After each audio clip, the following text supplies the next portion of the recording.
l'Église chrétienne Maranatha est présente dans des nations de tous les continents de la planète, des églises des pays dans les trois Amériques, Europe, Afrique, Asie et Océanie, connectées par la même doctrine, par la direction du Saint-Esprit de Dieu et unies par la parole vivante.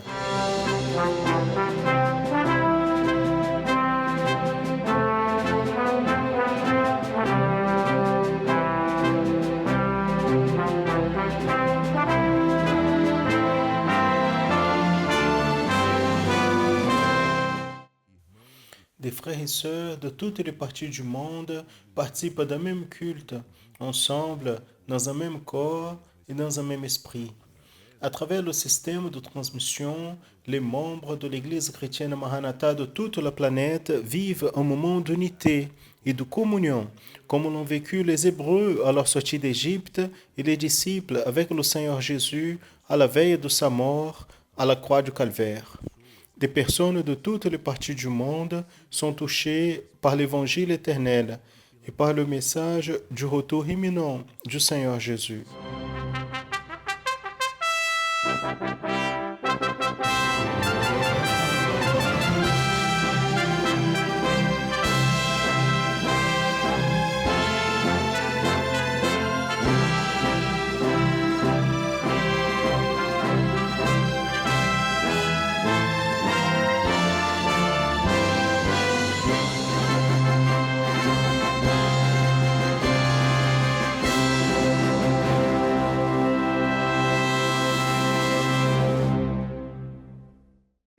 Je salue à tous dans la paix du Seigneur Jésus.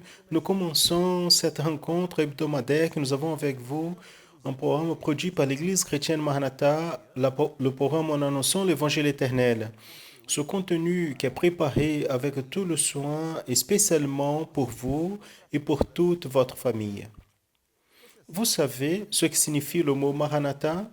Cette expression qui vient de la langue araméenne, c'est un cri et aussi une annonce qui dit le roi vient.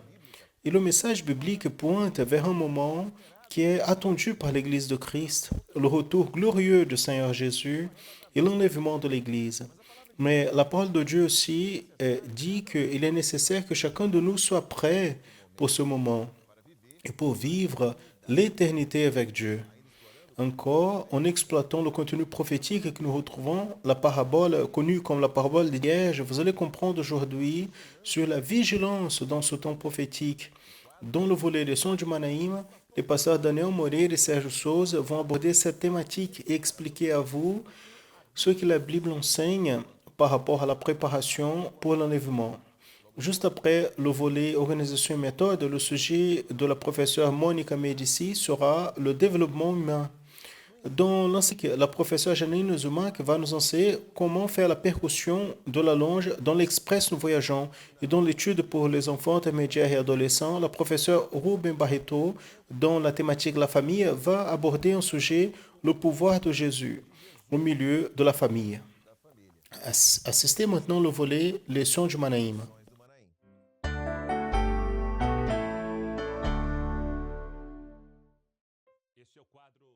Voici la partie leçon du Manaïm. Que Dieu bénisse à tous dans la paix du Seigneur Jésus. Pasteur Sergio, la paix du Seigneur. La paix du Seigneur, Pasteur Daniel. La paix du Seigneur à tous. Le volet leçon du Manaïm présente des études doctrinaires de la Bible de manière séquentielle. Tout son contenu est préparé en prenant comme base les séminaires et les écoles bibliques dominicales de l'Église chrétienne Maranatha. Dans ce volet, les sons du Manaïm, nous approfondissons dans diverses questions et des programmes. Nous apportons des aspects plus profonds, géographiques, historiques, mais par-dessus tout, nous recherchons toujours à porter les questions prophétiques contenues dans les passages des Écritures, qui est le plus important. Amen. Dieu soit loué.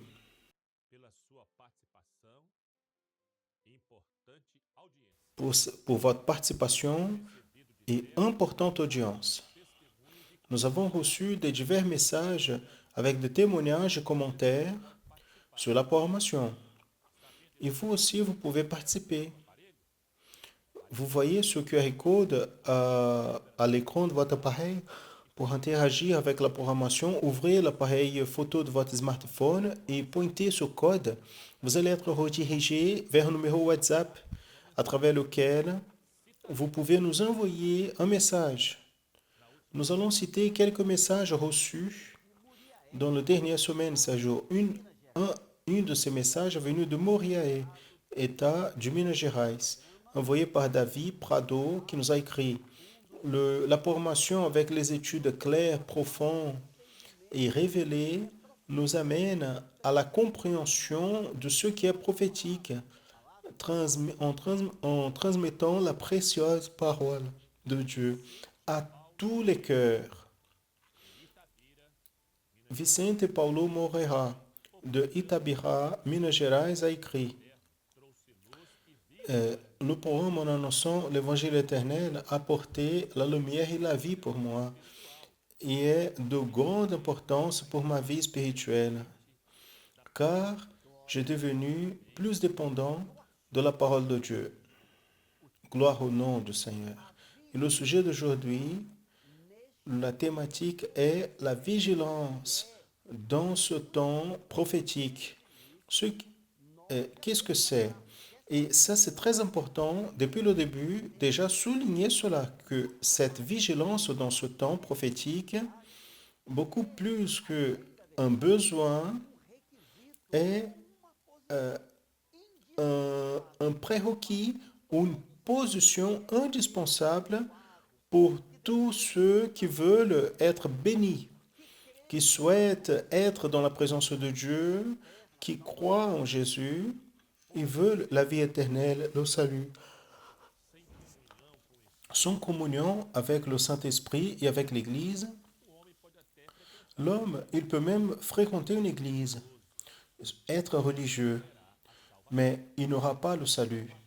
C'est pour cela que le salut est beaucoup plus que simplement une présence physique, une présentation. C'est une rencontre, c'est une vie en communion avec le Saint-Esprit. Même pourquoi le salut commence avec une expérience que l'homme il a avec Dieu à travers la foi dans le Seigneur Jésus, qui est le seul et suffisant Sauveur. Comme nous voyons ici dans le texte, crois au Seigneur Jésus et tu seras sauvé, toi et ta maison. Mais comme vous avez dit, Daniel, la foi en Jésus, c'est ce qui amène l'homme à avoir une expérience de salut, la rencontre avec Jésus. Mais, voyez bien, on ne peut pas être seulement dans cette première rencontre, dans une première expérience avec Jésus. Il est clair que non. Il y a sans doute un appel fait par le Seigneur Jésus quand l'homme il accepte l'appel, il reçoit le salut, il a besoin de continuer dans le processus d'une nouvelle vie à travers la sanctification du Saint-Esprit. Et ce texte ici, la lettre écrite par Jacques, nous dit à propos du salut, de la parole de Dieu, de la Bible, de l'Évangile, soyez fidèles à la parole, pas seulement des auditeurs, mais c'est lui qui accomplit, qui suit, qui met en pratique la parole. Si quelqu'un ne met pas en pratique, il n'a pas de valeur. Il ne suffit pas d'entendre le message du salut. Entendre, faire attention, ça c'est très important. Mais il est indispensable croire en Jésus, marcher et accomplir la parole. Pourquoi? Parce que la Bible est la source de la volonté de Dieu, de la doctrine. Il est vrai, c'est pour cela que en plus d'entendre, il est nécessaire d'accomplir, de vivre la parole de Dieu, mais sous la direction, c'est-à-dire sous la direction du Saint-Esprit qui est la révélation, le gouvernement du Saint-Esprit, le Saint-Esprit qui conduit. Comme Bianca Lorenzo a commenté de Três Pontas, Minas Gerais, ela nos a écrit: avoir une invitation et ne pas se préparer signifie perdre le salut. Et ne pas se rencontrer avec le fiancé qui est le Seigneur Jésus. C'est lui qui a l'invitation, il ne se prépare pas.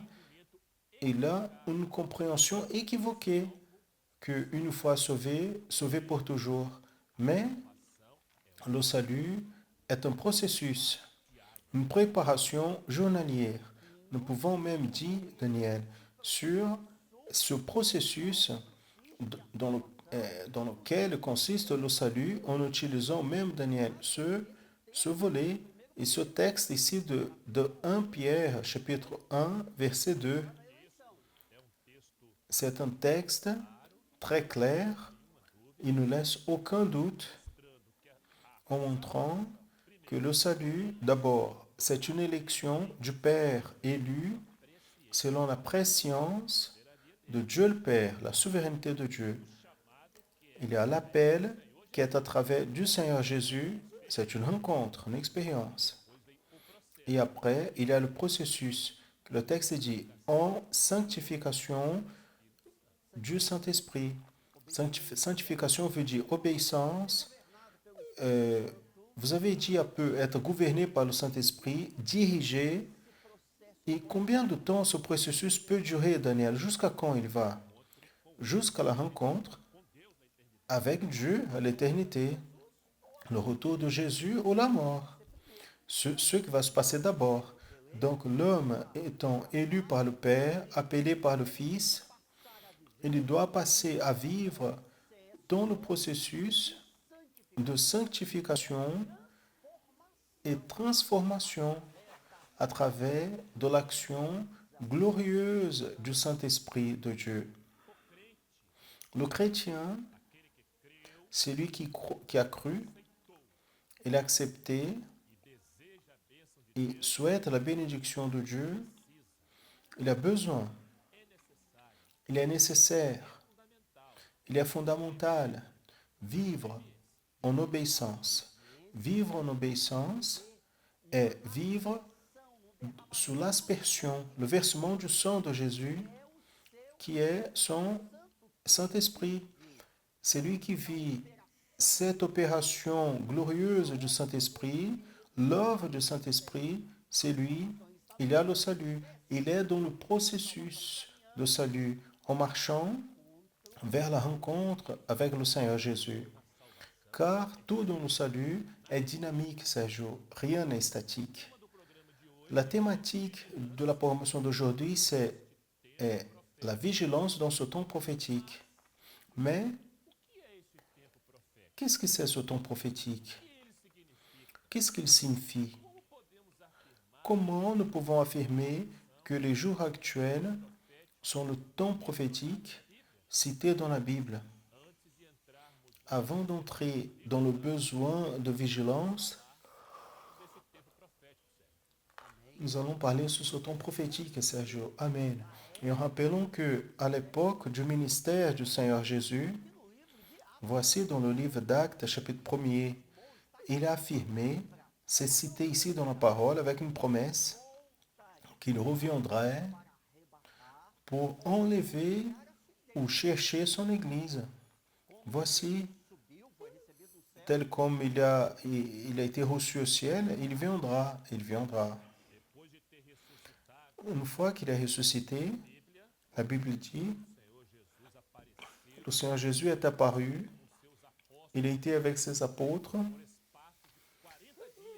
par un espace de 40 jours, en montrant des preuves infaillibles de sa résurrection, pour ensuite être ramené au ciel et revenir au ciel.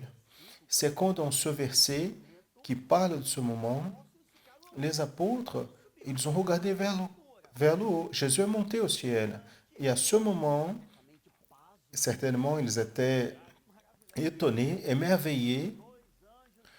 Deux anges sont arrivés et ont dit, la promesse du Dieu Père, telle comme vous avez vu le Seigneur monter, il viendra. C'est le Maranatha, n'est-ce pas? Maranatha, ce n'est pas seulement le nom de l'Église. Maranatha, c'est un cri d'espérance que Jésus reviendra. Amen. Le temps prophétique, donc, est le moment où que se donnera la venue glorieuse du Seigneur Jésus qui descendra du ciel pour chercher ses choisis et l'Église fidèle.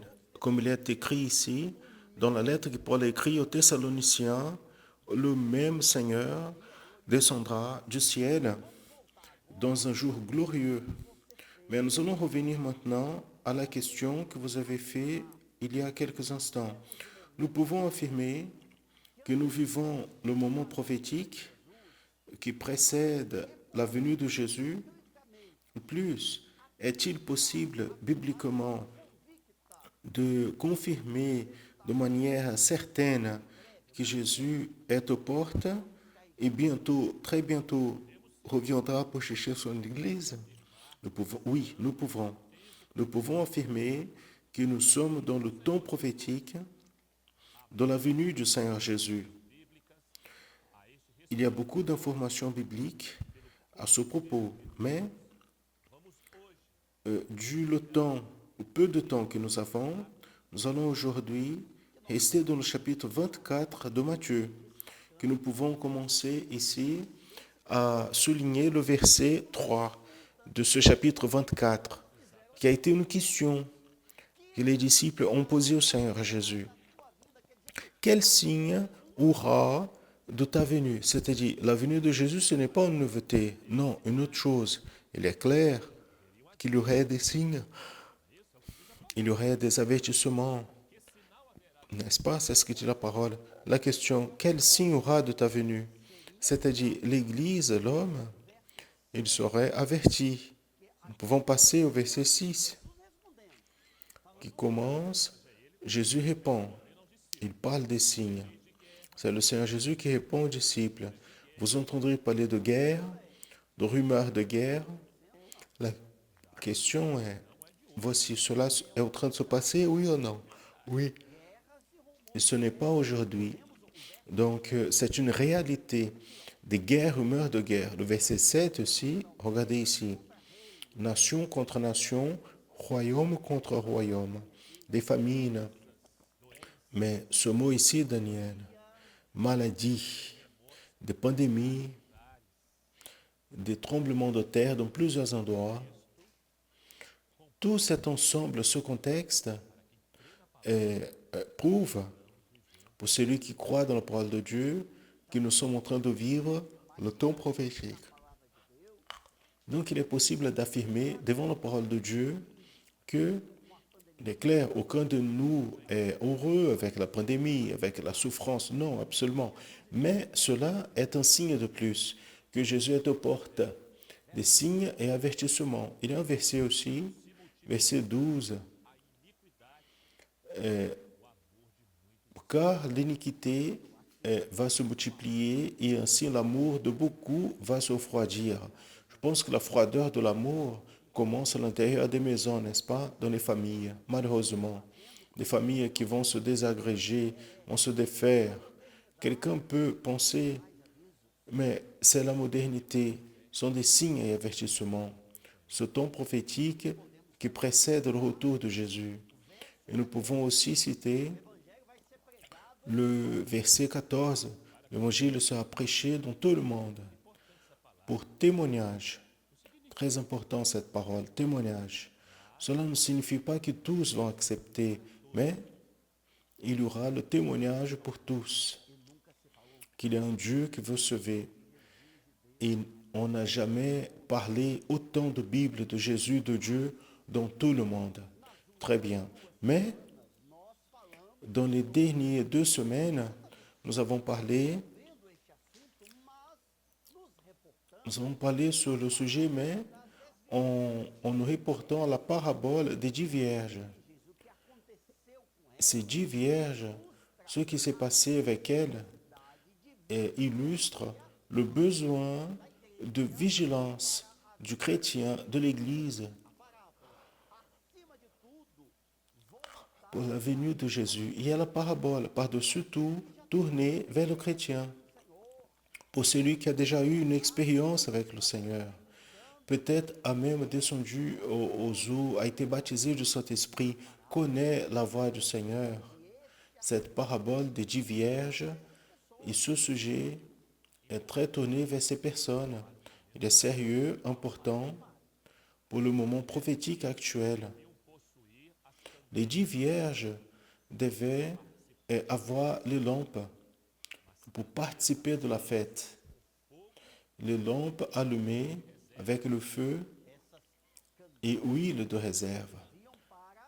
Ces lampes qui servaient pour l'illumination du visage. Voici une illustration. Voici la lampe en argile où à l'intérieur il y avait l'huile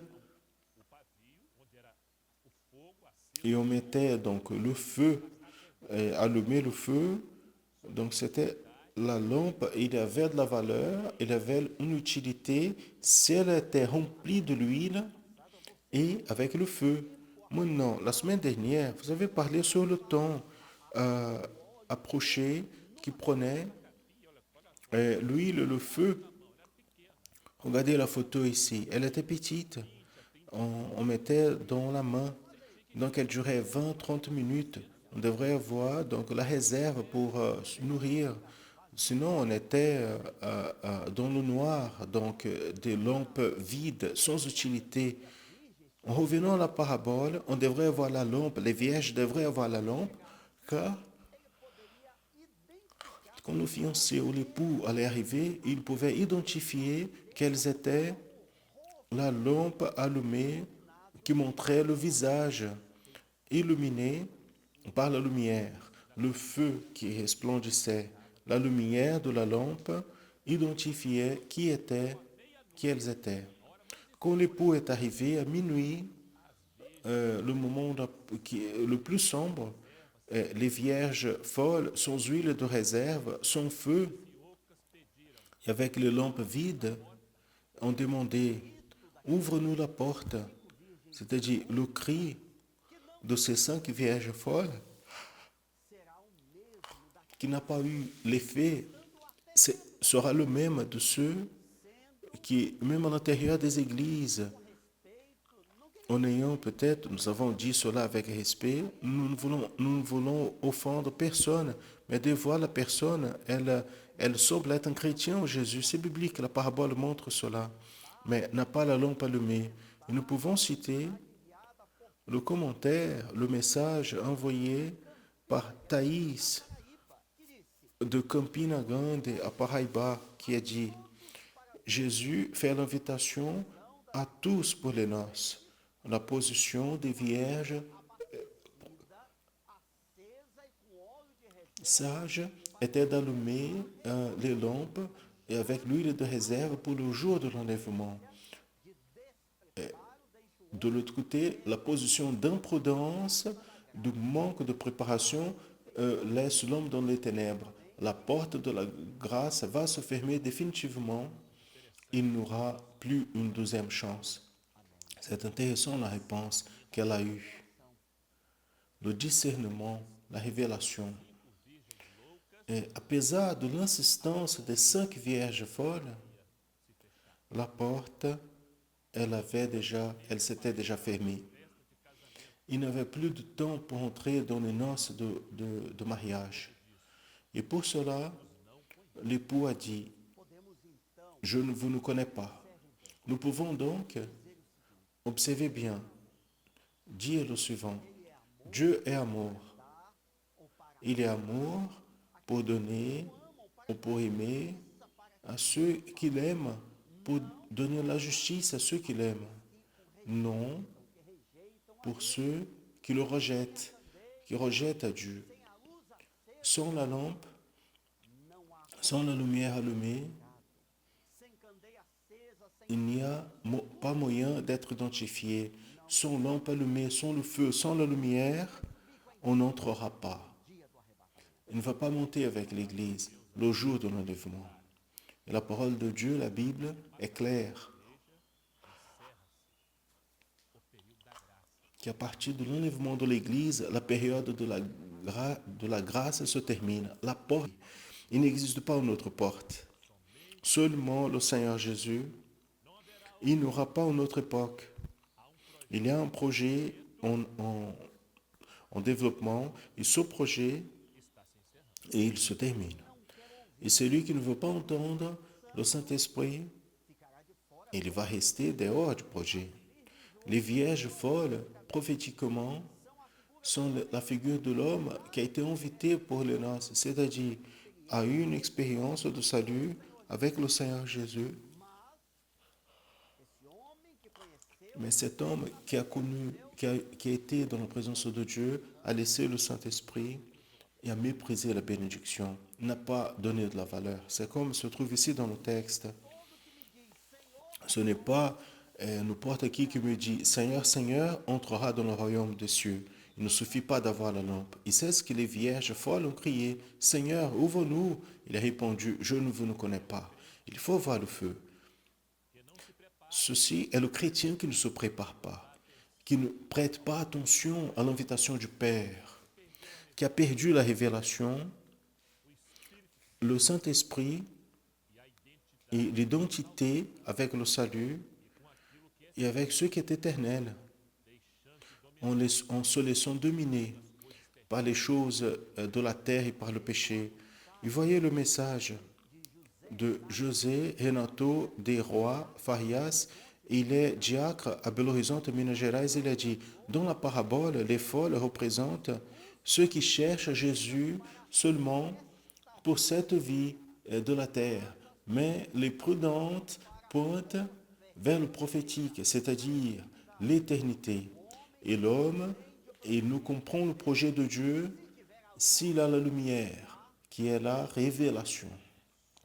Seulement à travers la révélation que l'homme réellement comprend le projet de salut. Être invité pour la fête et ne pas se préparer aux yeux de Dieu, c'est un acte d'imprudence, même de folie. C'est le serviteur qui s'arrête dans le processus de salut. Il est élu, appelé, il commence à marcher, mais il s'arrête. Et le projet, l'invitation de Dieu est devant nous, de moi, de vous, de tous, ceux qui participent de ce moment. La question est, nous avons été appelés, mais nous sommes fidèles, les lampes sont allumées, il y a l'huile de réserve, et c'est lui qui est fidèle, le fidèle, et c'est lui qui est appelé, il répond, il est choisi de Dieu, parce qu'il est obéissant, il marche. Et la Bible dit, Sergio, beaucoup sont appelés, mais peu choisis. Qui sont les peu? Les fidèles. Sans le Saint-Esprit, il n'a pas de lampe allumée, il n'a pas de lumière, il n'a pas de révélation, il n'a pas de salut. C'est une folie. S'éloigner du Saint-Esprit, c'est une folie. Il est nécessaire d'être dans une position de sanctification, vivre dans la présence de Dieu, préparé. C'est comme vous avez dit, Daniel, la semaine dernière, ce n'est pas se préparer dans le futur, mais c'est le fait d'être déjà prêt pour les noces de l'agneau, pour la venue de Jésus.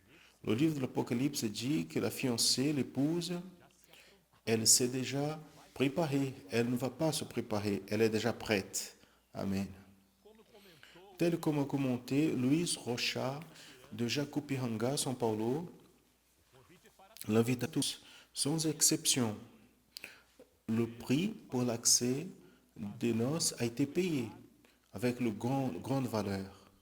Le sang du Seigneur Jésus, qui est ressuscité et est Seigneur pour toujours. La fête des noces sera merveilleuse et éternelle. Donnez-vous à l'invitation, acceptez l'invitation et servez le Seigneur Jésus tous les jours de votre vie. Maranatha, le Seigneur Jésus vient. Gloire à Dieu. Béni soit le Seigneur.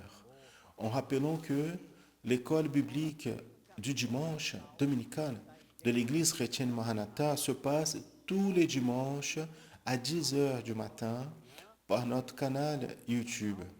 Continuez avec la programmation en annonçant l'évangile éternel et avec les volets qui viendront dans la suite. Au prochain programme, on parlera sur le cri de la minuit, en utilisant spécialement le chapitre 24 de Matthieu et le chapitre 1 du prophète Sophonie. Et on aimerait beaucoup de recevoir votre commentaire, votre participation sur ce sujet. Comme vous voyez ici à l'écran, un QR code. Approchez l'appareil photo de votre smartphone vers ce code et ce texte que le pasteur Daniel a cité, au chapitre 24 de Matthieu, Sophonie 1, va apparaître un message automatiquement dans votre WhatsApp. Vous allez garder, vous pouvez sauver le numéro, vous allez étudier la parole, prier, vous allez envoyer votre expérience, votre commentaire. Participez. Donnez de la valeur de ce qui concerne le royaume de Dieu. Ensuite, nous allons entendre, nous allons participer d'une louange, chanter avec nous, louer à Dieu avec nous et recevoir une bénédiction avec nous. À tous, la paix du Seigneur Jésus, la paix du Seigneur.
Sentir com os anjos a cantar, pois com Cristo para sempre vou morar.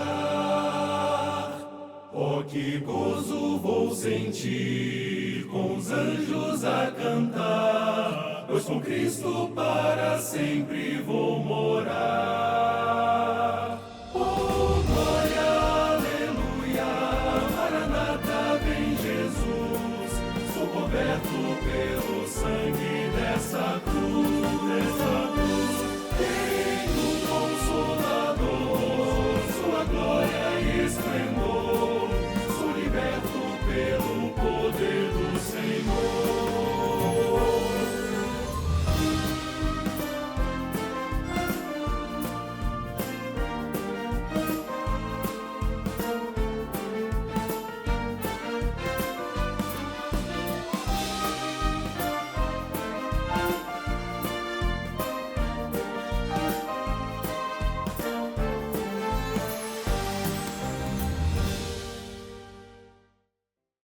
Gloire à Jésus. Je crois que vous avez compris le besoin d'être prêt pour ce moment qui s'approche. Jésus viendra bientôt et tous, nous avons besoin d'être prêts pour ce moment. Mais maintenant, nous allons parler sur le développement humain. Un des aspects pour lesquels nous devons être toujours attentifs dans la création et croissance de nos enfants. Aujourd'hui, dans nos volets organisation et méthode, avec la présentation de la professeure Monica Médicis, vous allez comprendre cet aspect et comment observer dans l'éducation de vos enfants.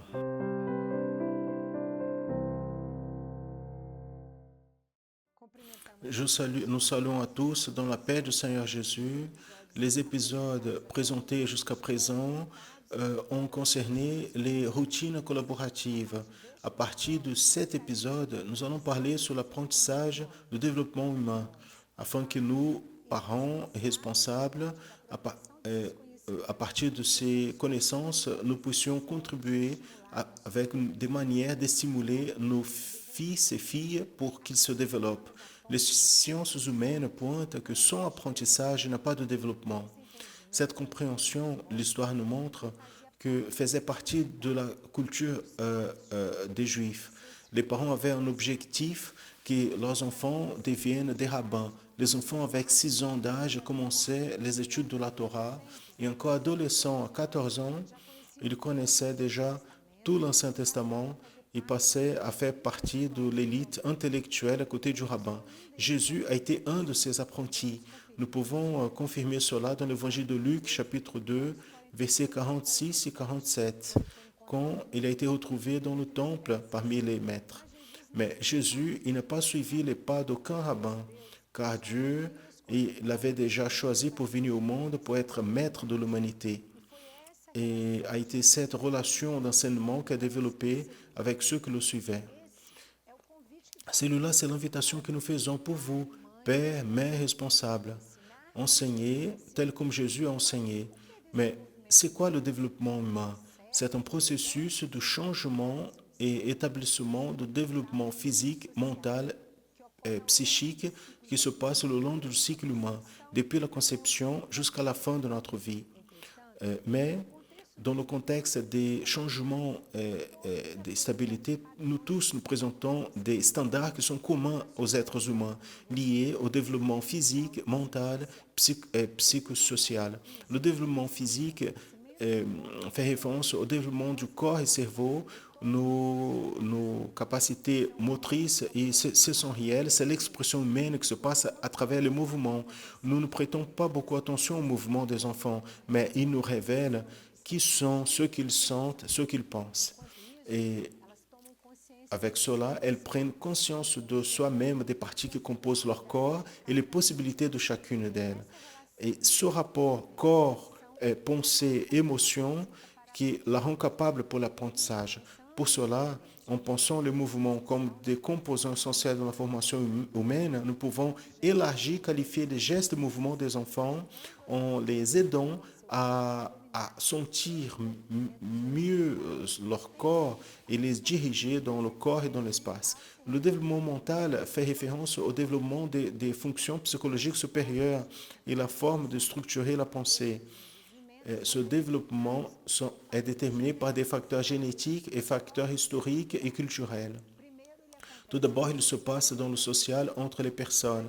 Et plus tard, après s'être approprié de ceux qui étaient enseignés, il passe dans le plan personnel, à l'intérieur de l'enfant. Afin que cela se passe, il est nécessaire la médiation qualifiée afin de toucher des objectifs qui n'ont pas encore été touchés. Dans ce processus, les interactions sociales, les stimulus que le cerveau reçoit sont fondamentaux. Et pour fin, le développement psychosocial qui concerne la personnalité, le caractère, la manière comme les personnes aperçoivent les situations, pensent à propos de soi-même et du monde. Et il se constitue dans l'intégration du développement psychologique avec les rapports sociaux. Tous ces aspects sont reliés entre elles, mais la manière comme ils se développent en chacun de nous est différent, ce qui nous rend des êtres uniques. En ayant vu que la famille compose le corps de Christ, ça c'est notre responsabilité, d'accomplir avec notre responsabilité implique dans le développement de nos enfants vers la vie. En Éphésiens chapitre 4, verset 16, nous dit le suivant. Tout le corps bien ajusté et uni par l'aide de toutes les jointures grandit et édifie à soi-même en amour dans la mesure que chaque partie exécute sa fonction. Donc, allons-y, allons-nous exercer les fonctions enseignées afin que les enfants intermédiaires et adolescents se développent pour la vie éternelle et aussi pour la vie de la terre. La paix du Seigneur Jésus.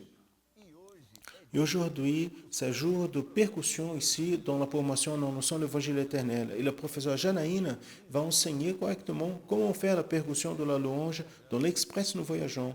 Et je veux vous donner un conseil. Vous qui étudiez un autre instrument, vous pouvez le jouer avec la percussion pendant que le professeur Janaïne présente l'étude d'aujourd'hui. Vous savez déjà, prenez votre instrument et allons-nous apprendre. Mes enfants bien-aimés, intermédiaires et adolescents, la paix du Seigneur à tous. Quelle bénédiction, quelle joie d'être ici ensemble avec vous pour une étude de plus. Mais avant, nous allons à nos participations. Joachim a 10 ans, de Varginha, Minas Gerais.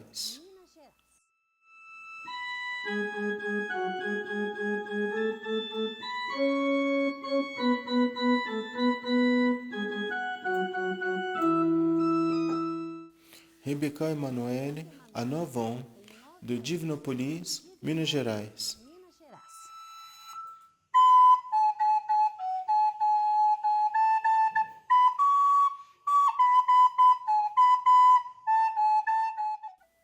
Voici l'intermédiaire Daniel Pereira, de São Gonçalo, Rio de Janeiro.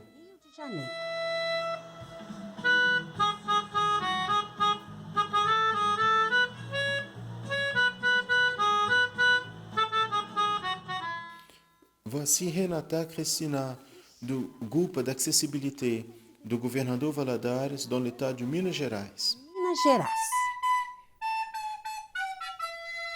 Au piano, Estevan, et dans la flûte transversière, Esther et Gabriela, d'Uberlândia, Minas Gerais. Il est bon d'assister les participations, n'est-ce pas? Gloire à Dieu. Et votre instrument de percussion, le tambour, le chocalho, les claves, et il est déjà à côté de vous. Donc, je veux demander l'aide du père, de la mère, de la grand-mère ou de frères le plus âgés pour aider avec les petits. Amen. Allons-y. Voici la partition simplifiée. Nous avons étudié pour les instruments de mélodie. Et maintenant, je vous ai signalé ici où vont se trouver les instruments de percussion, où vont jouer les instruments de percussion. Alors, allons-y. On aura le premier signal de train, le deuxième signal du train, et quand le train va commencer à marcher, les instruments de percussion vont accompagner. Après, il y aura le piwi. Et là, nous allons attendre. Ici sont les instruments de mélodie qui va commencer l'introduction. Quand on arrive ici, nous allons arriver à nouveau avec les instruments de percussion. Et après, observez. On va entrer déjà les voix dans l'express. Donc, on va garder le même rythme. Maintenant, nous allons voir au tambour. Le premier instrument, c'est le tambour. Au début de l'introduction, quand l'express va accélérer, nous allons jouer au premier, le deuxième temps. Et après, nous pouvons jouer au premier temps, et le deuxième temps, ça sera un silence, une pause.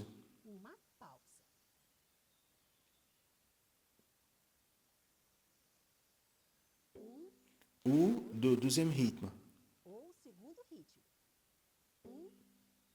Maintenant, nous allons voir dans les claves. Aussi, nous allons jouer au premier et deuxième temps, au début de l'introduction, et après, observez. Et on a changé. Maintenant, le premier temps, ça sera un silence. Et le deuxième temps, on va jouer les claves. De cette manière.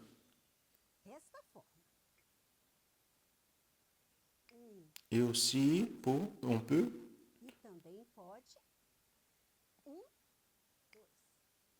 Maintenant, nous allons voir au chocalho. Au premier et deuxième temps, ensemble avec les autres instruments, au début de l'introduction. Et aussi, nous pouvons faire nos premiers temps 1 et 2 demi-croches et 2 E. Donc, on va faire 1. Et à la fin, nous allons retenir premier et deuxième temps jusqu'à la louange finir. Nous allons voir comment ça va se passer.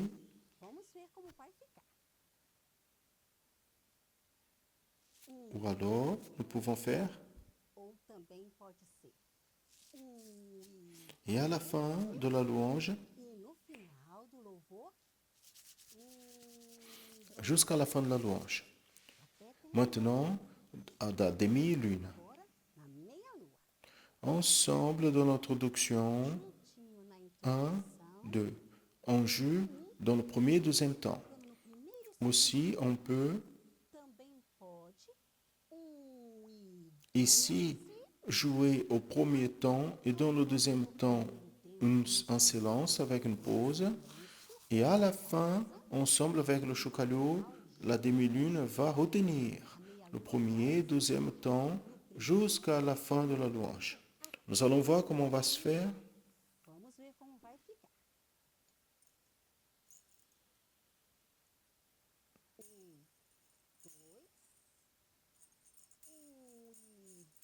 Où nous allons faire. Et à la fin, jusqu'à la fin de la louange. Très bien. Maintenant, nous allons jouer ensemble avec la louange. Alors, prenez votre instrument que vous jouez, la flûte, la mélodica, la guitare, et nous allons louer avec toute joie le nom du Seigneur. À la prochaine étude et à tous la paix du Seigneur Jésus.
Il y a une très jolie histoire biblique d'un père qui a appelé Jésus pour entrer dans sa maison et lui a confié la guérison de sa fille.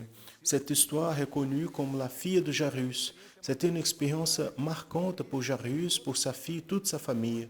Aujourd'hui, dans l'étude des enfants intermédiaires et adolescents avec la professeure Rubia Barreto, Vous allez connaître cette histoire et comment la présence de Jésus dans ce foyer a porté la vie.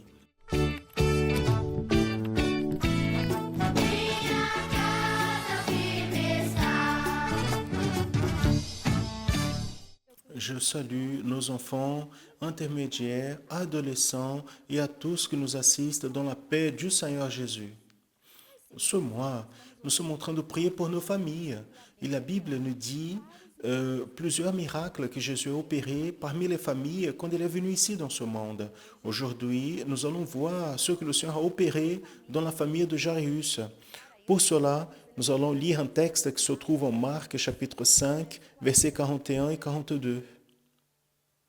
Et en prenant la main de la fille, il a dit Talita Kumi, qui traduit est jeune fille, je te dis, lève-toi. Et ensuite, la fillette s'est levée et a marché car elle avait déjà 12 ans. Une fois, un homme appelé Jairus s'est approché de Jésus et en se mettant à genoux à ses pieds a dit, ma fille est très malade. Je demande que tu viennes et que tu en poses les mains afin qu'il guérisse. Jésus a vu la tristesse dans le cœur de ce parent et a répondu à sa demande. Une foule a suivi Jésus en voulant voir ce qui se passait. Est-ce que cette fille allait donc guérir? Bon, ils allaient en direction de la maison de Jairus quand au milieu du chemin, quelques personnes sont arrivées et ont dit à Jairus, votre fille est déjà morte, ne dérangez plus le maître, c'est-à-dire il n'a plus de solution. Mais Jésus a dit à Jairus, ne crains point, crois seulement. Et ils ont continué à suivre en direction à sa maison. En arrivant à la maison de Jairus, Jésus a vu que les personnes pleuraient beaucoup, donc il a demandé, pourquoi tu es en train de pleurer? La fillette n'est pas morte, mais elle dort. Mais eux, ils se sont moqués de lui. Jésus a ordonné alors que toutes les personnes quittent la maison et il a ramené seulement la mère, le parent, le père et ses disciples vers où la fillette était. Jésus, en s'approchant, a pris la main de la fillette et a dit, jeune fille, je te dis, lève-toi. Et soudain, elle s'est levée et a commencé à marcher parce qu'elle avait déjà 12 ans. Et tous qui ont vu cela étaient admirés parce que pour eux, la fillette était morte. Mais pour Jésus, qui est celui qui donne la vie et a tout le pouvoir, la mort n'est plus un problème. Qu'est-ce que le Seigneur veut nous enseigner avec ce miracle? Jésus, il veut nous enseigner que, ainsi comme Jairus, nous devons lui demander qu'il sauve notre famille, qu'il opère un miracle de salut dans la vie du père, de la mère, du frère, du cousin, du grand-père, enfin, dans la vie de tous ceux qui ne connaissent pas Jésus. Mais pour cela, on a besoin d'inviter Jésus pour entrer dans notre maison.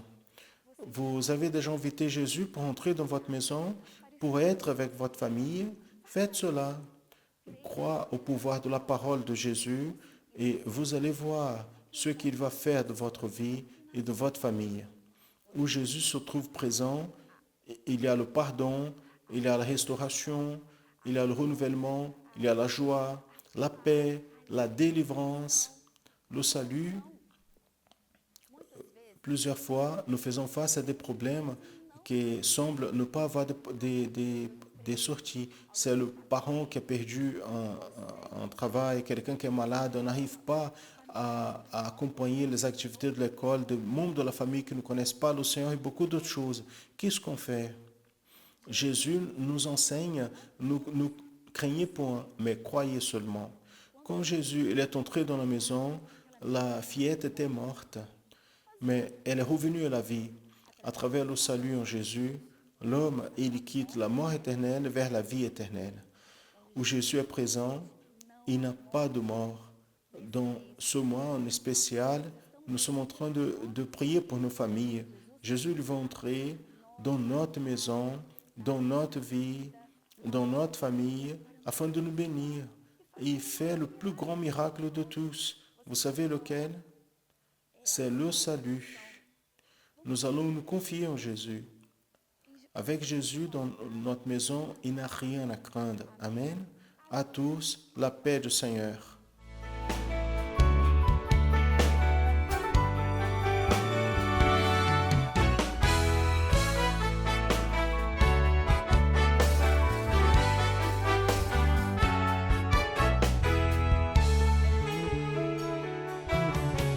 Jesus é a nossa vitória, Ele nos leva para a sua glória, nos guarda de todo perigo. Jesus é nosso grande amigo. Eu confesso que eu conheci a Jesus e hoje eu caminho em sua luz. Na eternidade com Jesus vou morar e com os anjos para sempre adorar. Viva o Rei, viva o Rei, viva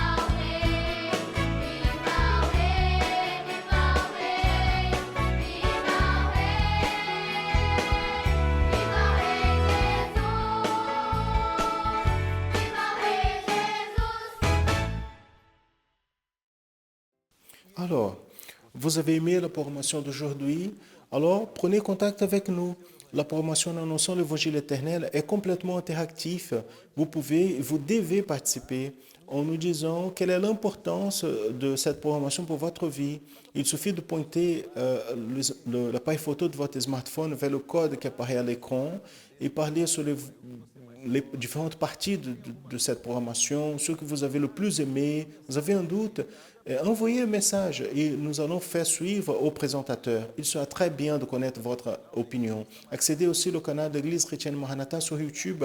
Vous pouvez regarder celle-ci et toutes les autres éditions de la programmation et beaucoup d'autres contenus qui sont postés au canal. Partagez nos contenus avec les personnes que vous connaissez. Il est simple, rapide et cela peut amener beaucoup à connaître la vérité de la parole de Dieu.